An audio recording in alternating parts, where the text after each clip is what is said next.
அபார கருணா சிந்தும் ஞானதம் சாந்தரூபிணம் ஸ்ரீ சந்திரசேகர குரும் பிரணமாமி முதான்மகம். எதுவா இருந்தாலும் முக்கியமான விஷயங்களுக்கு இந்த அன்னதானம் அப்படின்னு நம்ம சம்பிரதாயத்துல நம்ம தேசத்துல இது ரொம்ப சிறப்பா சொல்லப்பட்டிருக்கு.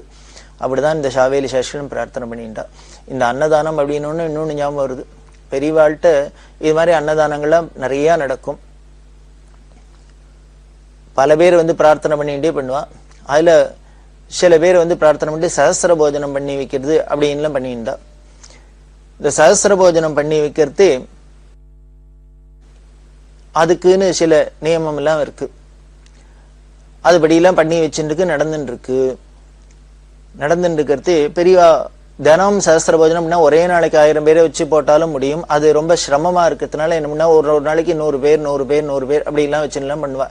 எத்தனை பேர் கிடைக்கிறாளோ அப்படி வச்சுன்னு பண்றது. அப்படி நடந்துட்டு இருக்கிறது ஒரு சந்தர்ப்பத்துல அதுல கைங்கிரம் என்றவர் பழக்கடை தியாகராஜன் அப்படின்னு அவர் கும்பகோணத்துல இருக்கார். அந்த பழக்கடை தியாகு அப்படின்பா அவர்லாம் கைங்கரியம் பண்ணிட்டு இருக்காரு. பல பேர் வேணுமோலி வாலண்டியர்ஸ் எல்லாம். அப்படி இருக்கிறது பெரியவா தினம் கேட்பா, அன்னைக்கு பிராமணாளுக்கு இந்த சஹஸ்ர போஜனத்துல என்னெல்லாம் போட்டேள், பட்சணம் போட்டுதா குறிப்பா எல்லாம் கேட்டிருந்தா. எல்லாம் போடுறது அப்படின்லாம் சொல்லியிருந்தா. நாளைக்கு நல்லதா திருப்பதி லட்டு மாதிரி பண்ணி போடணும், அதை போட அப்படின்னா இந்த தியாகுட்ட பழக்கடை தியாகுட்ட திருப்பதி லட்டு மாதிரின்னா என்ன ஸ்பெசிபிகேஷன்னா, அதே மாதிரியே நெய்யில பொறிச்சு முழுசா முந்திரி பருப்பு இருக்கணும், முழுசா பாதாம் பருப்பு இருக்கணும். அப்படிதானே இருக்கும். திருப்பதி லட்டுன்னா அவ்வளவு பிரசித்தமாச்சே.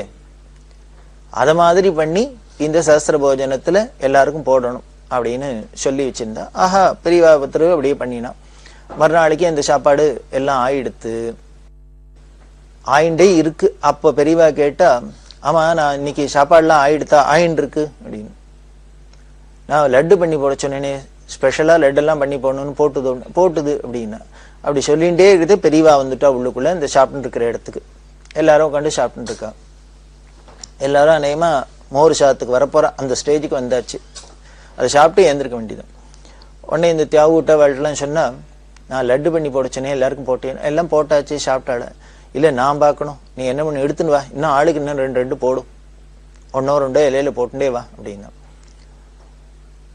இவாள்லாம் பார்த்தா எல்லாருக்கும் ஆல்ரெடி போட்டாச்சு, எதேஷ்டமா போட்டாச்சு. அவள்லாம் இப்ப ஏந்திருக்கிற ஸ்டேஜுக்கு வந்துட்டா சாப்பிட்டுட்டு. அவளுக்கே திணறின்னு இருக்கு. ஏகப்பட்ட ஐட்டங்கள் போட்டு இன்னும் வேற பெரியவா போடச்சரா. போடுறவாளுக்கு எல்லாருக்குமே தெரியும், நிச்சயம் இதை போட்டாக்க இதுக்கு மேல ஒருத்தராலும் சாப்பிட முடியாது, எரிஞ்சுட்டு தான் போகணும் அப்படின்னு. இருந்தாலும் பெரியவா கம்பல் பண்ணி போடும் அப்படிங்கிறா. இலையில உட்காண்டிருக்கிற இந்த வேத வித்துக்களுக்கெல்லாம் புரியல. எதுக்கு பெரியவா திருப்பி நம்மள உபதிரவப்படுத்துறாப்புல இன்னத்துல லட்டை போட சொல்றா, இதை சாப்பிட்றதா வேண்டாமா என்ன பெரியவா சொல்லி போட சொல்லியிருக்கா. அதை சாப்பிடாத எரியறதுக்கு மனசு வரல.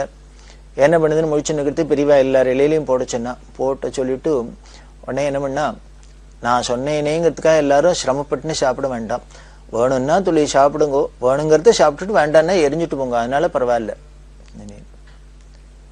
எல்லாரும் அவாவா துளி பிரசாதம் மாதிரி எடுத்து வாயில போட்டுனா அந்த லட்டை அப்படியே இலையில வச்சுட்டு ஏந்துன்னு போயாச்சு. பெரியவா அப்படி போட சொல்லிட்டு போயிட்டா. அந்த இந்த தியாகு வாளுக்கெல்லாம் மனசுல ஒரு தாபம். இப்படி கண்ணுக்கு தெரிஞ்சு 100 பேர் உட்காந்து சாப்பிட்றான்னா 100 லட்டு இல்ல ஆளுக்கு 2 எது வேணா போடுங்கிறாளே பெரியவா. 100 லட்டு 200 லட்டு வீணா போறாப்புல பெரியவா ஏன் கடைசியில சொன்னா, திருப்பி போடு, முதல்ல போட்டாச்சுன்னா கூட திருப்பி போடுன்னு சொன்னாலே அப்படின்னு அவளுக்கு புரியல. இருந்தாலும் என்ன பண்ண முடியும், இலையில போட்டாச்சு, தூக்கி கொண்டு வெளியில போட்டாச்சு. பெரியவா அவளை கூப்பிட்டுட்டு, என்ன உங்களுக்கு எல்லாம் வருத்தமா இருக்கும், இவ்வளவு காஸ்ட்லியா லட்டை பண்ணி கண்ணுக்கு தெரிஞ்சு வேஸ்ட் ஆக போறதுன்னு தெரிஞ்சும் கொண்டு இலையில போட்டு கொண்டு வெளியில வாசல்ல போட்டுட்டோமேன்னு உங்களுக்கு எல்லாம் வருத்தமா இருக்கும் அப்படின்னா. இல்ல முன்னாலே போட்டுது, அவ சாப்பிட்டுட்டா, இருந்தா கூட திருப்பி 2ஆம் தரம் போட்டு அவ கொண்டு எரியறாப்புல ஆயிடுத்தேன்னு தெரியல. அதான் என்ன காரணம் புரியல. ஆனா பெரியவா சொல்லியிருக்கா, ஏதோ காரணம் இருக்கும், எங்களுக்கு புரியல அப்படின்னா. எந்த இடத்துல கொண்டு இலையெல்லாம் போட்டிருக்கள், சாப்பிட்டா எச்ச இலையெல்லாம் அப்படின்னா. வழியில பின்னால தோட்டத்துல போட்டிருக்கு, எங்க போய் பாரு அங்க அப்படின்னா. இவர் உடனே பின்பக்கத்தால போய் பார்த்தா அங்க என்னன்னா ஒரு நரிக்குறவர்கள் பட்டாளம். பல பேர் அங்க உட்கார்ந்துட்டு இந்த இலையில, அவளோட குணம் அப்படித்தானே, அந்த சாப்பிட்ட இலையிலேருந்து எடுத்து சாப்பிட்றது. அதுல எடுத்து பார்த்துட்டு இருக்கா. எடுத்து பார்த்தா எந்த இலையை திறந்தாலும் அதுல முழுசா லட்டு இருக்கு. அவளுக்கு பரம சந்தோஷம். எடுத்து அவள்லாம் சாப்பிட்றா, தங்களோட டால்டா டப்பால அடைச்சிக்கிறா, எல்லாம் பண்றா. இதை பார்த்த தியாகு அவளுக்கு ரொம்ப மனசு உருகித்து சந்தோஷமா இருந்தது. இப்படி இலையில போட்டா கூட அது வீண் போகல, யாரோ இன்னொருத்தர் எடுத்து உபயோகப்படுத்திக்கிறாளே, சாப்பிட்றாளே, அவ வயருக்கு அதுக்கு ரொம்ப வருது அப்படின்னு சந்தோஷம். வந்து பெரியவாள்கிட்ட சொன்னேன், இல்ல இல்ல இந்த நறுக்கிறவாள்லாம் எடுத்து சாப்பிட்டு இருக்கா, பிரியமா சாப்பிட்றா, சந்தோஷமா இருந்தது அப்படின்னு. இப்ப நான் சொல்லி போட சொன்னது ஒன்னும் வீண் போகலையே, அவ சாப்பிட்றாளோ இல்லையோ, அவ எடுத்துட்டு இருக்காளோ இல்லையோ அப்படின்னா. ஆமா அப்படின்னு. அதுக்காக தான் போடுன்னு சொன்னேன் அப்படின்னு. நம்ம இலையில போட்டது எல்லாத்தையுமே நம்மளே வழிச்சு தொடச்சு காலி பண்ணிட்டோம்னா அதுக்கப்புறம் அடுத்த வாளுக்கு அந்த வேலையை நம்பி இன்னும் சில பேர் இருக்காங்கிறது நமக்கு தெரியல. நாம என்ன பாக்குறோம்னா ஏதோ ஒரு ஆங்கிள் பாக்குறோம், சாமான் வைக்கிற வேலையில சாமான் வீண் போகப்படாது, வேஸ்ட் ஆகப்படாது அப்படின்னு நாம நினைச்சுட்டு இருக்கோம். ஆனால் நமது சாஸ்திரத்துல என்ன சொல்றது, எரியணும், எரியறதுக்கு அதாவது சாதத்தை இலையில சாக்க என்ன பண்ணுவான்னா ஒரு சம்பிரதாயம், ஒரு சாத்துல துளி நாய்க்குன்னு துளி எடுத்து வைப்பா. ஏதோ எத்தனையோ வாயில்லாத ஜீவன்கள் இருக்கு, அதுக்கெல்லாமும் உபயோகப்படும். ஈ இருக்கு, எறும்பு இருக்கு, இன்னும் எத்தனையோ புழு பூச்சிகள்ல இருந்து எத்தனையோ இது மாதிரி வீணா போறதெல்லாம் சாப்பிடறது. நாம தான் ஏதோ வீணா போயிடுத்து கொண்டு வெளியில கொட்டிட்டோம் அப்படின்னு நினைச்சுட்டு இருக்கோம். ஆனா அது வீணா போகல, அதை நம்பியும் பல ஜீவன்கள் இருக்கு அப்படிங்கறத நம்ம புரிஞ்சுக்கணும். அதனால அப்படி வழிச்சு தொடச்சு எதையும் தொடக்கப்படாது, விட்டுதான் வைக்கணும். அதனாலதான் பெரியவா என்ன சொன்னா, அந்த ஜீவர அவளுக்கு உபயோகப்படுமேங்கிறதுக்காக தான் இலையில போட சொன்னா. இப்போ இதை சொன்னா அவளுக்கெல்லாம் போகட்டுமேங்கிறதுக்காக தான் இலையை திறந்தா அவளுக்கு ஒண்ணும் இல்லாத ஏமாறப்படாது, அவளுக்கும் வயிற்றுக்கு ஏதானும் வேணுமேங்கிறதுக்காக தான் போட சொன்னேன். எரிவானே எனக்கும் தெரியாதா, தெரியும், இருந்தாலும் எரியடும்ங்கிற பர்பஸ்க்காக தான் அதுல போட சொன்னேன் அப்படின்னா. அப்புறம் தான் தெரிஞ்சது, பெரியவா சொல்றான், அவளுக்கு இது மாதிரி நல்ல லட்டா வேணுங்கிறதுக்காக தான் இப்படி போட சொல்லிட்டு பண்ண சொன்னதே அதுக்கு தான். அப்படி இல்லாம சொன்னா இந்த தியாகு அவளுக்கெல்லாம் ஒரு சந்தேகம் வந்தது. பெரியவாளுக்கு கருணையினால இந்த நெருக்குறவாளுக்கெல்லாம் லட்டு கொடுக்கணும் அப்படின்னு ஆசை இருந்ததுனால் அது தோணித்துனா சொல்லியிருக்கலாமே, அவளுக்கெல்லாம் யாரு லட்டெல்லாம் கொடுக்க போறா, தன்னை லட்டு பண்ணி விநியோகம் பண்ணுங்க அப்படின்னு சொன்னா சந்தோஷமா கொடுக்க போறோம்.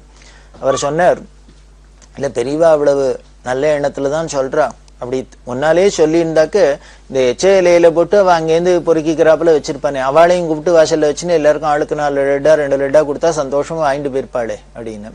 அதுக்கு பெரியவா சொல்றா, உனக்கு ஒண்ணு தெரியுமோ, பிறவி குணம்னு ஒருத்தருக்கும் ஒண்ணு இருக்கு, ஒவ்வொரு ஜீவராசிகளும் பிறவி குணம்னு இருக்கு. அந்த பிறவி குணத்தை யாராலையும் மாற்ற முடியாது, அது ஈஸ்வர சிருஷ்டியிலேயே நமக்கு அப்படித்தான் இருக்கும்.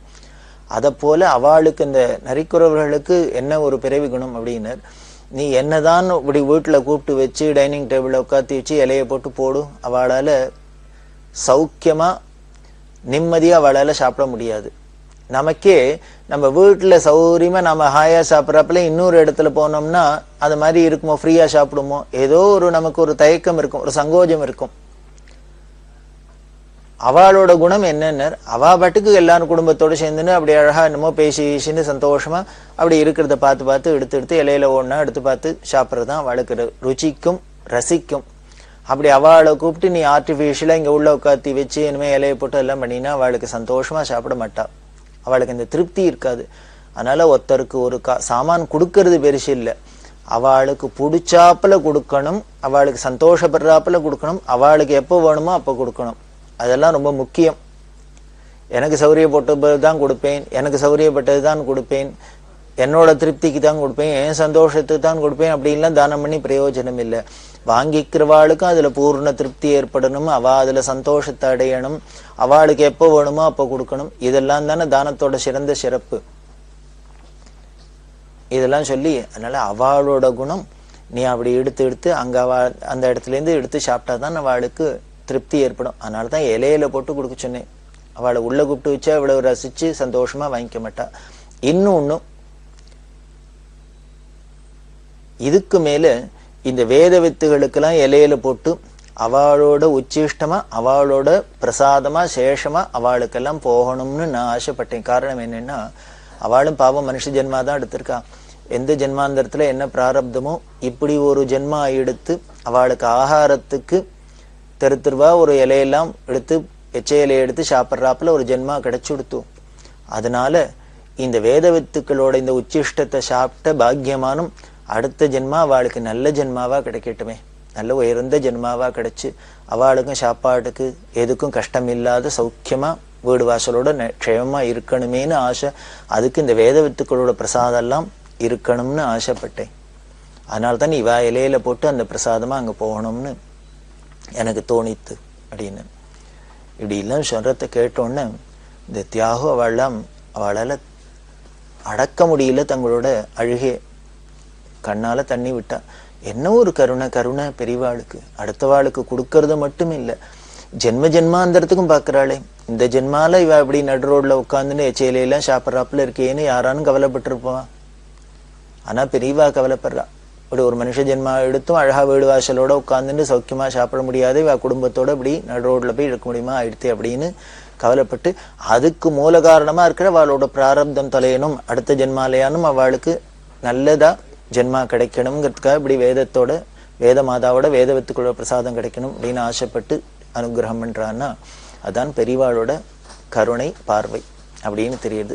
அந்த கருணையில இன்னும் கொஞ்சம் தொடர்ந்து நினையலாம் நாம.